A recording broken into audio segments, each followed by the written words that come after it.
আজ হলো মহাশিবরাত্রি। প্রথমেই সকলকে জানাই মহাশিবরাত্রির শুভেচ্ছা। আজ অনেকদিন পর আবারও একটি বড় ভিডিও নিয়ে তোমাদের সামনে চলে এসেছি।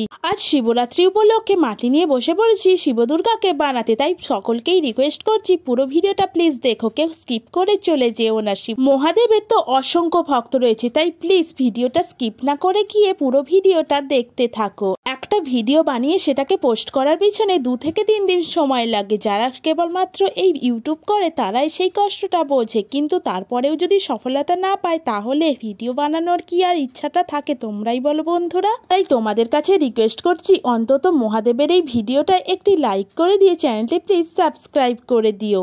আর যারা মহাদেবের ভক্ত হয়ে থাকবে তারা কমেন্টে হর হর মহাদেব লিখে যেও। আশা করি অনেকেই কিন্তু মহাদেবের ভক্ত আছে, তাই প্লিজ কমেন্টে হর হর মহাদেবটি লিখে যেও। আজ তো মহাশিবরাত্রি, আর আজকের দিনেই মহাদেবের সাথে পার্বতীর বিবাহ হয়েছিল, তাই কমেন্টে কিন্তু শিবদুর্গা লিখতেও ভুলো না বন্ধুরা।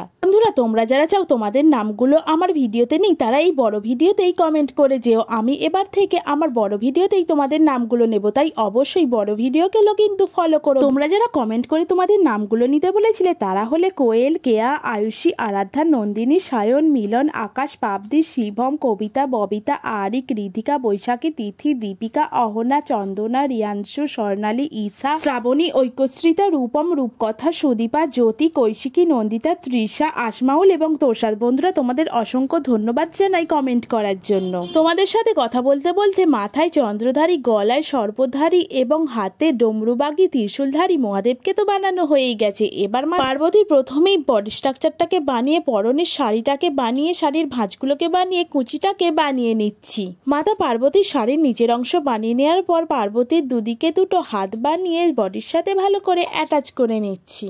এরপর এক একে মাতা পার্বতীর পরনের বাকি শাড়ির অংশটিকেও পরিয়ে দিচ্ছি, আর জল দিয়ে সবশেষে মাতা পার্বতীর শাড়ির অংশটিকে ভালো করে পার্লিশও করে নিচ্ছি।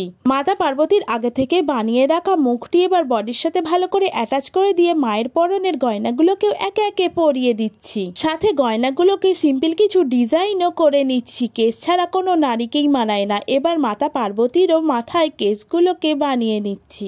আমাদের বাঙালি ঘরে নতুন বউ হয়ে এলে যেমন শাড়ির ঘোমটা দেয়, তেমনি মাতা পার্বতীকেও একটা মাটির ঘোমটা বানিয়ে পরিয়ে দিয়েছি। সাথে মাথায় টিকলি ও হাতে চুড়িও বানিয়ে দিয়েছি।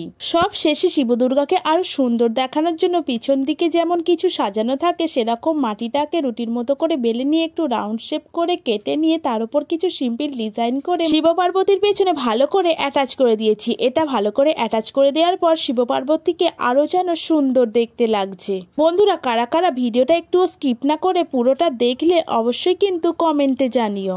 আর কমেন্টে হর হর মহাদেব লিখতে কিন্তু ভুলে যেও না। বন্ধুরা পুরো ভিডিওটা দেখার জন্য তোমাদের সকলকে অসংখ্য ধন্যবাদ জানাই। ভিডিওটি ভালো লাগলে একটি লাইক করে দিয়ে চ্যানেলটি সাবস্ক্রাইব করতে ভুলো না কিন্তু। তো আজ এই পর্যন্তই, দেখা হবে নেক্সট কোনো বড় ভ্লগে। আজ টাটা।